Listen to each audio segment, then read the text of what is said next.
Olá, nono ano. Funções químicas, mais especificadamente funções inorgânicas. Capítulo 6, da página 83 e 95.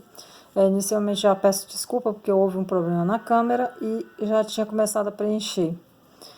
Então, olha só. As funções químicas, segundo Feltri, são todo o conjunto de substâncias que apresentam propriedades químicas semelhantes, sendo que existem dois grupos, os inorgânicos e os orgânicos. Os inorgânicos são todas aquelas substâncias encontradas no meio. Água é um exemplo, sais minerais. E o orgânico são todas aquelas substâncias encontradas nos seres, carboidratos, proteína, lipídios, e assim vai. Então, Arrhenius propôs a teoria da dissociação iônica, que consistiu no seguinte experimento. Ele colocou 3 cubas, uma com solução aquosa, tá? Nessa outra, uma outra solução, só que agora com açúcar, e outra solução com sal. Em A, você percebe que a lâmpadazinha, ela não liga. Então, isso aqui são fios condutores, isso aqui é uma pilha, e as lâmpadas. Então, em A, ó, você percebe que não acendeu. Em B, acendeu. Por quê? Porque conduziu eletricidade. Então, o sal é uma substância eletrolítica. O açúcar é não eletrolítico. Isso porque o açúcar apresenta-se como moléculas e o sal como íons. O que significa dizer isso? Moléculas, um exemplo do açúcar, né? C6H12O6. Isso é um composto orgânico, não conduz eletricidade. E o sal é o quê?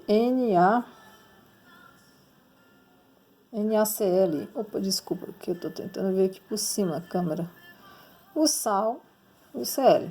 Então, eles apresentam íons, cargas, cátions e ânions. Então, o que acontece? O que é uma dissociação? Dissociação é quando você tem um recipiente contendo sal e acrescenta um líquido, ou seja, a água. E você promove uma separação. Já na ionização, depois dessa separação, há a formação de quem? Dos íons, que são os cátions e ânions, ou seja, a formação de íons. Então, o que é dissociar? Separar. O que é ionizar? Formar íons. Ok? Então, para todas as funções inorgânicas, elas apresentam um grau de ionização. Dentro do contexto é que menores que 1 é fraco, igual ou maior que 1 são fortes. É lógico que esses cálculos aqui vocês só vão realizar na primeira série. Mas para vocês poderem ter uma compreensão geral, você tem o seguinte. O grau de ionização é o número de moléculas ionizadas sobre o número de moléculas dissolvidas. Quem são as moléculas dissolvidas? São todas, ó, total. Ok? É por isso que vai dar um resultado em porcentagem. Então, vamos iniciar as funções inorgânicas. A primeira são os ácidos. Ácido, segundo o termo grego, significa azedo, toda substância azeda. No entanto, ninguém vai sair experimentando, tá? Essas substâncias. Mas, um exemplo bem simples, limão, gente. Limão é azedo, então é um ácido. Então, todas as frutas cítricas, elas são azedas, principalmente quando elas estão verdes. Então, o que acontece? São ácidos, ok? Quais são as propriedades dos ácidos? Eles ionizam-se, ou seja, eles liberam H+, quando em meio aquoso. E conduzem corrente elétrica. Todos os ácidos, sim, conduzem corrente elétricas e liberam H+, e são azedos. A classificação, segundo a quantidade de íons liberados, ou seja, liberação do H+, o hidrogênio, eles podem ser monoácido, diácido, triácidos e tetraácidos. Quando é que eu tenho um monoácido? Então, vamos lá. Deixa eu colocar a câmera de uma forma que fique mais fácil para vocês. Monoácido. Olha só. HCl. Quantos hidrogênios tem aí? 1. Eu posso ter isso também, ó. Já tô vendo que aqui, ó, é diferente. Eu tinha 2 elementos, o hidrogênio e o cloro, aqui eu já tenho 3, né? Então, mas também só tem um hidrogênio, então ele é monoácido. Quando é que é diácido? Quando apresentar 2 hidrogênios, independente da quantidade de elementos. Ok? Triácido, quando apresentam 3 hidrogênios. Vou colocar aqui. Pronto. Tetraácido. Olha só, H4.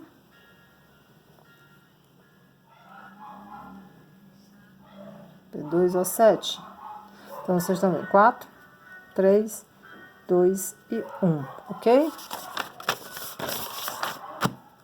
Presença de oxigênio. Vocês viram lá no início que eu coloquei para vocês 2 grupos, né? Inicialmente, que possuem 2 elementos e que apresentavam 3 ou mais elementos. Então, vocês precisam também classificar os ácidos na presença de oxigênio. Então, quando ele não tiver oxigênio, eles são chamados de hidrácidos. É por isso que vocês viram aquele primeiro exemplo. Ó. Porém, quando ele tiver o oxigênio, eles são chamados de oxiácidos. Ok? Sem oxigênio, hidrácido. Com oxigênio, oxiácidos. Quantidade de elementos. Eles podem ser binários, quando são 2 elementos. Lembre que Cl é um único elemento, tá? É tipo, ó, isso é um elemento, cálcio. Tá? Mas isso é o carbono. Então, sempre a segunda letra ela é minúscula. Ternário, quando eu apresento 3 elementos químicos. E quaternário, quando apresentar o quê? 3 elementos? Não, aqui seria um. Isso. Então, para isso acontecer, eu teria que ter, por exemplo, NH3PO4, tá? Seriam 4 elementos, nitrogênio, hidrogênio, fósforo e oxigênio, independente das quantidades deles. Nomenclatura. Isso aqui é muito importante para vocês. Por quê? Porque a nomenclatura, ela resolve muitas situações de questões. Então, existem 2 tipos de nomenclatura, vamos ter muito cuidado com isso. Para hidrácidos e para oxiácidos. Nos hidrácidos, a regra é o seguinte: ácido, o nome do ânion, mais hídrico. Nome do elemento, resumidamente, o nome do elemento químico sem a vogal temática. Ok? Como assim? Não entendi. Olha só, bem fácil. Vocês podem ir pelo lado químico ou pelo lado português. Todos eles aqui são ácidos. Todos eles apresentam hidrogênio no início. Tá? A única substância que tem um hidrogênio no início, que não é um ácido, é a água, viu? Isso aqui a gente vai já ver o que ela é classificada. Ok?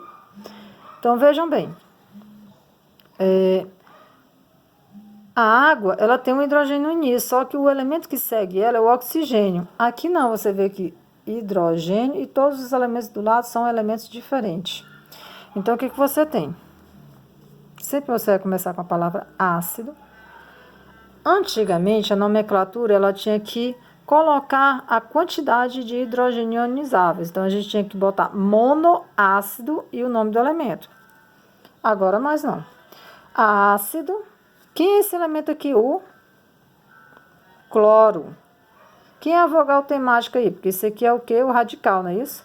Seria o Ozinho que eu ia colocar aqui. Só que no lugar desse O, eu vou acrescentar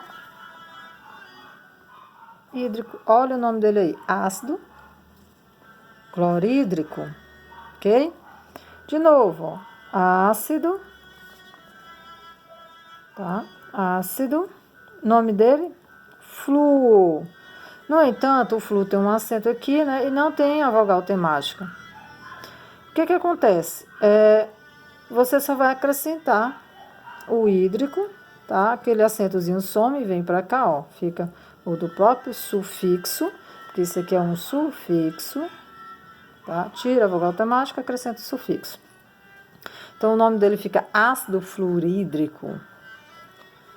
Outro, ácido. Quem é esse aí? Bromo. Tirou a última vogal, né? Vogal temática, o O, e acrescentou o hídrico. Ácido iodrídrico, e assim vai. Existem casos especiais. O nome desse aqui é o ciano. tá? Então, fica ácido. Opa, desculpa. Opa, sumiu o O, né? Acrescentou quem? O hídrico. Então, todos eles, ó, acrescentado o hídrico. Outro nome especial. Toda vez que ele for um hidrácido, um enxofre, você não pode botar enxofre hídrico. Você vai botar sulfi. Sulfi, tá? Então, fica ácido sulfídrico, ok? Vamos para o oxiácido. Os oxiácidos é um pouquinho mais complicado, mas nem tanto. Olha só. Segue o mesmo contexto, lá se vai eu derrubando a câmera. Ácido, nome do elemento, de novo, tá?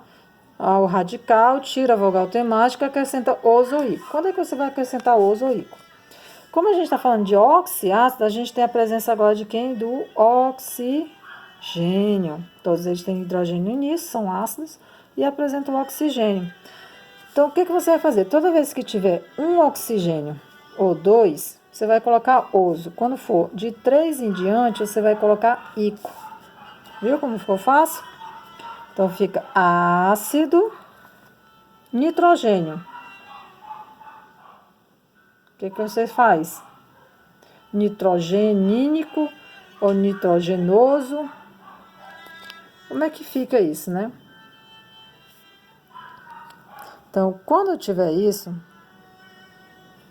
a gente vai colocar, é um nome muito grande, como enxofre, né? Então, vai ficar nitro, ok? Então, ácido nitroso, coincidiu, né? Os dois, ó. Então, ácido nitroso. Por quê? Opa, tá errado, né? Não? Tem um 3 aqui, então não é correto. Tá? Ok? Obrigado pela atenção. Então, fica nítrico. Tá? O acento fica onde? Nítrico. Ácido nítrico aqui ou aqui? Nítrico. Não tem acento, não é isso? Então, esses acentos, eles são bem relevantes, tá bom? Então, ácido nítrico, não tem acento. Nítrico é uma palavra ácido nítrico. Você já tem outro. O enxofre, de novo, é um caso especial. Quando ele está no hidrácido, ele é sulfo. Quando ele é um oxiácido, você vai ter que colocar sulfuro. Então, aqui fica ácido sulfuroso. Não, aqui tem 4. Se tem 4, vai ser o ico. Ácido sulfúrico. Você percebe que o som tônico, né, do fúrico. Pronto, vamos lá. Ácido, nome dele, cloro, tira o O, só que você percebe que só tem um oxigênio, então ele vai levar o oso. Opa, tem uma coisa estranha aqui, né? Vocês percebem que aqui tem um, 2, então quando eu fizer o nome ácido, pode ser um ou 2, ele vai ficar cloroso. E agora, como é que eu faço para diferenciar os dois? Se eu colocar desenho, ou então escreva as fórmulas moleculares dos nomes ou das nomenclaturas dos ácidos. Qual seria a resposta? Então, para vocês não confundir, é bem simples. Eu vou ter que acrescentar uma classificação para vocês. Para diferenciar o oxigênio menor, vamos supor assim, né? O 1 do 2, vocês vão acrescentar hipo como prefixo. Tá? Então, vai ficar ácido hipocloroso, ok? Para diferenciar do 2. Então, 1 do 2. Toda vez que for um menor de comparativo, o menor vai ser o hipo, inclusive, ou seja, o que tiver somente um oxigênio. Vamos para o outro. Ácido, tira o O e acrescenta o ico. Ácido clórico, não é isso? Aqui, ácido clórico. Então eu vou botar um hipo bem aqui. Não. Quando for a relação 1 e 2, 1 e 2, tá? Um oxigênio e 2, você tem o quê? O hipo. Mas quando tiver a relação de 3 em diante, aí você vai acrescentar no maior o prefixo per. Então, aqui vai ficar perclórico, ok? Então, de novo, vamos lá. Deixa eu colocar canetas no meio para vocês poderem entender. Então, a relação de hipo é quando estiver relacionando um oxigênio e 2. O que vai levar o hipo é aquele que só tem um oxigênio, ok? Vou colocar outra caneta bem aqui para não atrapalhar. Não dá, né? Tá a régua. Pronto, aqui. Então, olha só. Hipocloroso. Quando eu adicionar o caso de do O3 e O em diante, ou seja, 4, 5, você vai ter que adicionar um prefixo, que seria o per. Então, além de levar o sufixo ico, vai levar o per, como sendo mais forte, ou seja, o maior em ionização de ácidos, ok? Se bem que isso é bem irrelevante quando eu falo sobre a ionização, tá? Então, vamos adequar somente a quantidade de oxigênio. Fica mais fácil para vocês poderem entender, senão vocês podem confundir. Então, é bem simples isso. Alguns ácidos importantes no nosso cotidiano. Temos o ácido sulfúrico, que é o ácido presente em baterias de automóveis, tá? Que serve para justamente aquela condução de eletricidade, de corrente elétrica. O ácido clorídrico está presente aonde? No nosso estômago, tá? Aí vem aquela história da ionização, porque tem pessoas que têm estômagos mais fortes que outros. Exemplo, uma pessoa pode comer uma carne, tá, bem gordurosa e não tem nada, e o outro vai passar o dia todo apertando o vaso sanitário, ok? Então, imagine também um crocodilo. O crocodilo ele até amolece uma barra de ferro, no caso, no estômago dele, de tão forte a acidez. É por isso que ele digere até os ossos. Ácido nítrico. Tá? Aí você lembra bem daquela explosão que ocorreu. Tinha a presença desse ácido? Sim. Então, ele é muito utilizado para produção de fertilizantes, explosivos, dentre outros, até mesmo em alguns medicamentos. Ácido fluorídrico. O ácido fluorídrico é utilizado para derreter, trabalhar com vidro. Ou seja, imagine assaltante de banco. Então, aquele sprayzinho que ele joga no vidro é ácido fluorídrico. H2S, ou seja, ácido sulfídrico, é um ácido extremamente venenoso. E olha só, ovo gouro. Então, quando o ovo está gouro, ele apresenta esse ácido aí. Então, dependendo da criaturinha que comer esse ovo gouro, ele pode ter uma grande infecção intestinal. Então, é por isso que você tem que ter muito cuidado com o ovo gouro, principalmente com animais em casa. Bases, vamos lá. As bases, ao contrário das ácidas, elas são amargas. Sofrem dissociação liberando OH- hidroxila ou íon hidróxido, tá? Sofrem dissociação, ou seja, ocorrem separações. Apresentam solubilidade de acordo com, olha só, com a família da tabela periódica. Como assim? Todos aqueles que apresentam elementos da família periódica, da família 1A, ligada à hidroxila, por exemplo, NaOH, da família 1A, eles são fortes e apresentam solubilidade em água. Quando é da 2A, por exemplo, o cálcio, essa solubilidade ela já cai. A tendência é cair com o aumento das famílias. Tá? E são menos dissociáveis. É só pensar no cal, aquele cal que a gente coloca para pintar a parede, você vê que fica uma borra lá embaixo. Já se você pegar a solda cáustica, ela desaparece rapidamente, né? Além de que pode ser até explosivo, dependendo da quantidade. Então, essas são as características das bases. A gente não vai sair provando também, né? Solda cáustica, mas uma característica bem comum de coisa básica, folha de couve.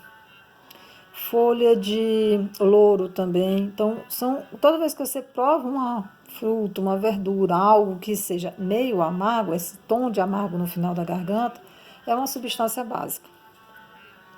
A nomenclatura das bases. Ela consiste no seguinte: a gente não precisa fazer todo aquele detalhamento que houve do ácido, porque ela serve praticamente para as bases também. Vou já explicar por quê. Então, o hidróxido de sódio é o nome do elemento, só isso, só hidróxido de sódio. Então, é por isso aqui, ó, hidróxido de sódio, nome do elemento químico. Hidróxido de, quem é esse elemento? O Ca, cálcio.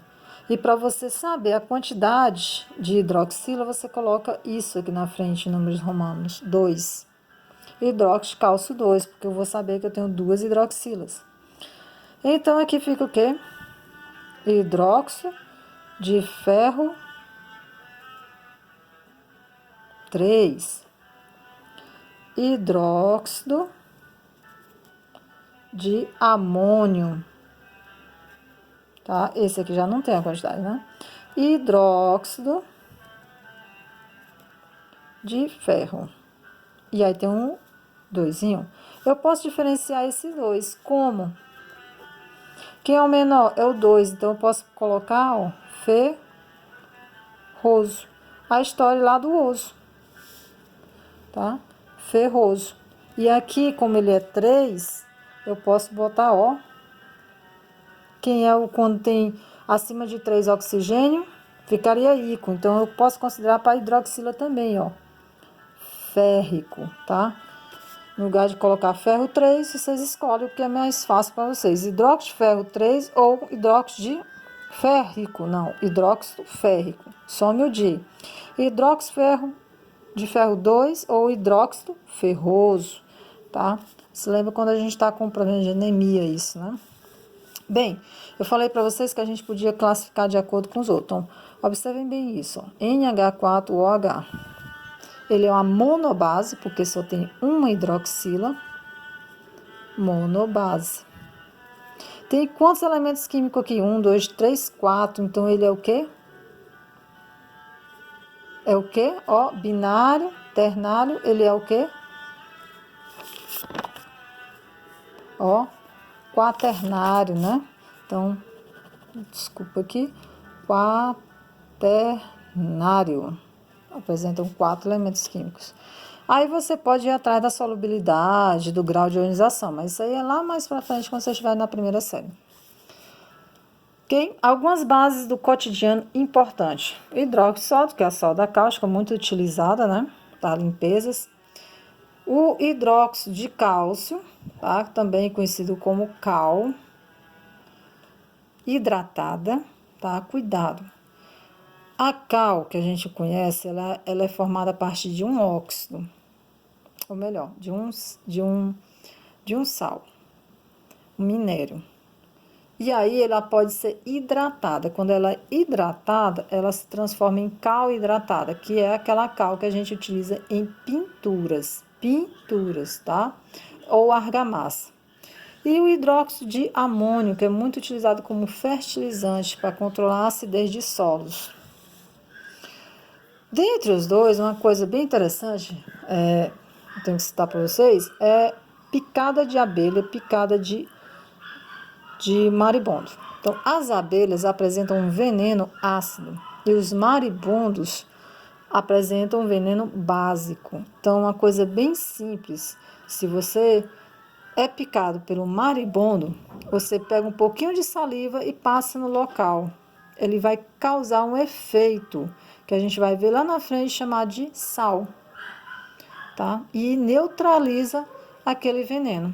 É diferente das abelhas. Então, as abelhas, existe muito acidente com abelhas justamente porque os venenos delas são ácidos. Então, é mais difícil de você ter algo que seja básico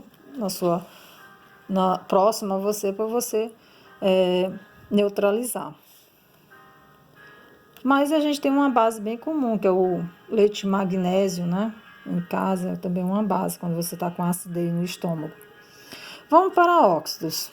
Os óxidos são substâncias binárias, somente binárias. A gente acabou de ver quaternária quando são 4, ternários quando são 3, tá? E binário quando são 2. Então, sempre é binário, sempre tem a presença do oxigênio, tá? Um elemento qualquer com oxigênio do lado. Diferentemente dos ácidos das bases, conduzem a eletricidade quando em um meio, principalmente aquoso, tá? Ou quando eles estão fundidos. Então, isso pode acontecer o seguinte: nos óxidos, se eles conduzissem eletricidade assim, ocorreria, por exemplo, um relâmpago, uma descarga elétrica próxima da nossa casa, a gente estaria ferrado. Por quê? Por causa do meio em que a gente está. Porém, como aquela condução de eletricidade, aquela descarga elétrica ocorre naquele meio, tá? Ela está difundida com as partículas de água, os gases atmosféricos. Então, os óxidos, eles conduzem também a eletricidade.